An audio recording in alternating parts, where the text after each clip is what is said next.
Welcome to Behind the Doors, the podcast where we take you behind the scenes of residential real estate investing. I'm your host, Dan Noma Jr., here with my co-host, Marvin Cruz. We're here to help you unlock the best strategies and practice for investors. Whether you're just starting out or you're a seasoned pro looking to scale your portfolio. We've spent decades navigating the ever-changing world of real estate, and now we're sharing everything we've learned to help you succeed. From off-market deals to cash flow management and everything in between, we'll break it down and bring you actionable insights that can make a real difference in your investments. So get ready to open the door to new opportunities and take your real estate investing to the next level. Let's dive in. You know, Dan, we spent a lot of time talking about how the election and the end of the year impacts buyers and investors. Yeah. But there's the other side of that marketplace. There's another side of that coin. Yeah. And that's the agents, right? How does, with all of this noise, right? Again, regardless of who you're voting for, elections are playing a part in this market, which creates a lot of noise and creates a lot of uncertainty and fear to pull the trigger to buy investments because of all kind of reasons. Basically, people don't know. Yeah. I'm afraid to buy because of X. What's going to happen with regulation? What's going to happen with taxation, et cetera? Yep.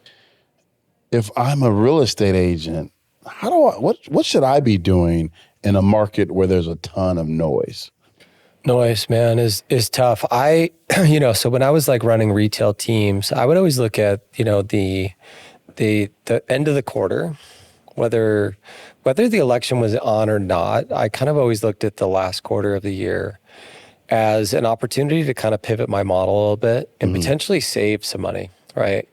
As people are going to like holiday parties and they're traveling for Christmas and doing, whatever their holiday is, they tend not to want to disrupt a household, right? There is a seasonal lull in real estate. There just is, right? And it's like, you as an agent gotta be prepared for that. So there are coaches out there that coach agents that they should continue with their marketing spend all the way through the holiday season, and they should do all those things.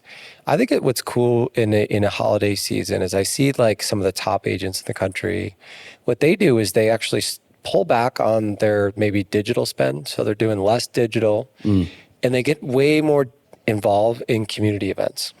And that stuff is so good during the holiday. It's so much easier to find during the holiday season, one. Number two is like, there was an agent here recently that I saw that they did like a fall festival at their office with, they brought pumpkins and you could come in and get pumpkins and whatever. I just thought that was so cool. Like, that's such a cool way to get consumers to like come, it's a great opportunity to be community-based, right? And like because the noise is heavy. I don't care how strong your digital strategy is. It's never going to be stronger than a political campaign.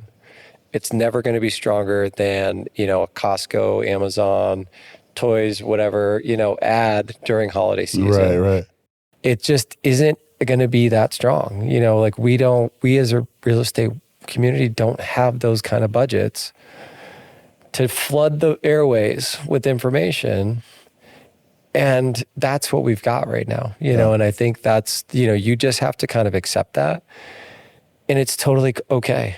And what you do during the period is go deep into your database, right? And you start actually mining opportunities inside of your database.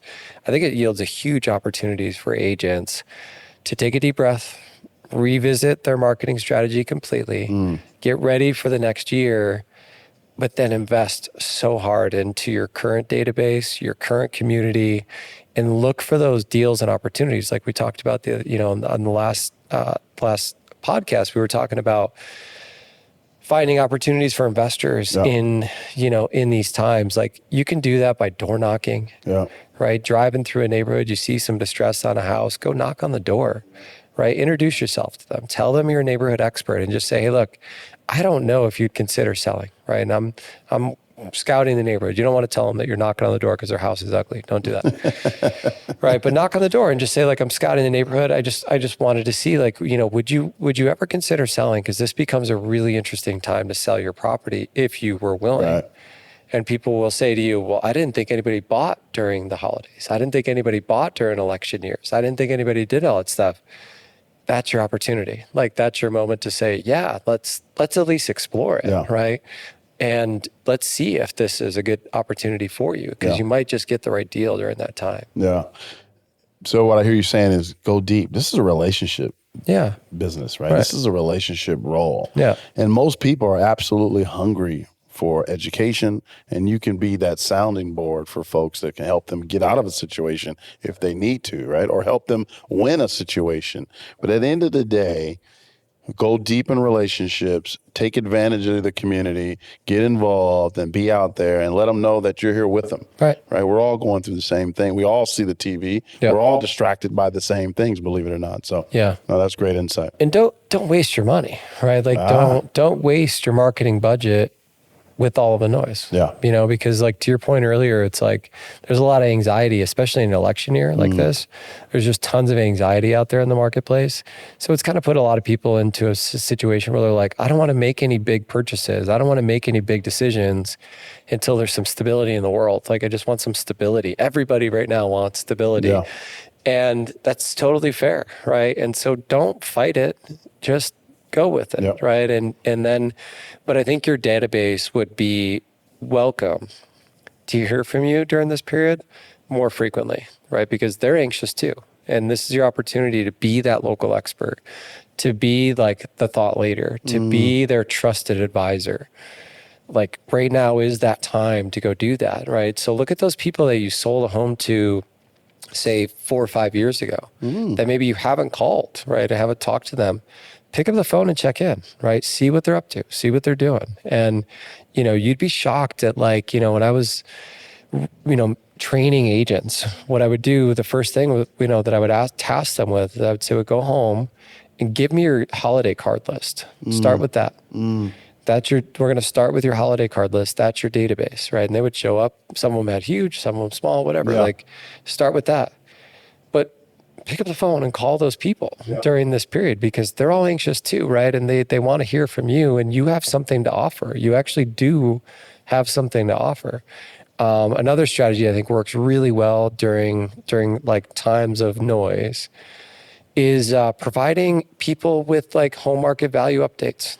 Just reaching out to them and saying, hey, look, checking in, just want to see how you guys are doing. Also wanted to give you an update valuation on your property completely free. I just want to like provide it to you so that you've got it, you know, and you understand where your property value is right now. Like give them the gift of like removing some of that uncertainty or anxiety in the world, right? And maybe it is bad news. I don't know, right? Like you're going to have some people that you're going to get bad news to too. But I think just knowing takes a little anxiety away from it. You know, my favorite agent is in Texas. Yeah. And what about me? You're my favorite agent in Arizona. Got it. He's my favorite out there, but you know, you're both my favorite. But the reason you hit me because he called me just to say hello one time, and I bought the home a couple years ago, and he had no reason to call me. I had no intentions of buying, selling, or anything. Yeah. But he just says, man, I just wanted to say hi. How are you and the kids? Right. And I was just like, Jack, I will always use you because of that relationship you built with me. Right. And now I'm trying to pawn Jack on everybody, but everybody has a realtor connection. Yeah. But it's those kind of memorable things for me. I haven't experienced here's your house and how it, you know, how it's holding up, if you will. But that's even another great insight and idea. Yeah. But yeah, this is a long game. This is a relationship and going deep with your people. And you don't always have to be talking transaction. No.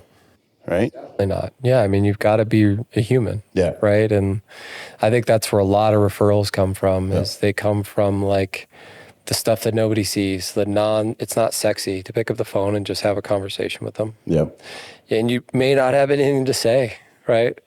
But I think in real estate, what's cool is we always have something to say, right? You can always call and say, you know, here's what's going on in the market. I just wanted to be your resource, your trusted advisor. Yeah. You know, there's a lot of noise out there. There's just a ton.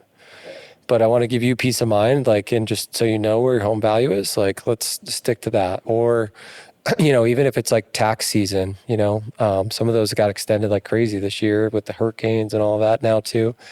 You can now, you know, call them up and send them a copy of their settlement statement. Just call them and send them a copy of their settlement statement. Hey, I know you're going to need this potentially for your taxes. Instead of you having to fumble through your email box to try to find this thing, I've got a copy for you. Here it is. Here's the settlement statement when you purchased or sold your home this last year. And, I just want to make sure you have this data. And if you ever need it in the future, I've always got it. So just keep me posted with, if you need it.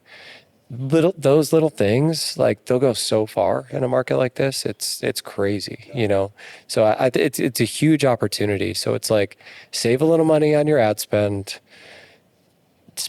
a little money with your mouth, and just pick up the phone, start calling. Say hello. People. Right. Yeah. Say how you doing once in a while, right? Yeah. Awesome. Thanks for tuning in to another episode of Behind the Doors. We hope you found today's insights valuable for your real estate investing journey. Remember, real estate success doesn't happen overnight, but with the right tools and strategies, you can build long-term wealth and create passive income. If you enjoyed the show, be sure to subscribe, leave us a review, and share it with others who are passionate about real estate investing. Don't forget to follow us on social media for more tips and exclusive content. Until next time, keep unlocking new opportunities, and we'll see you on the next episode of Behind the Doors.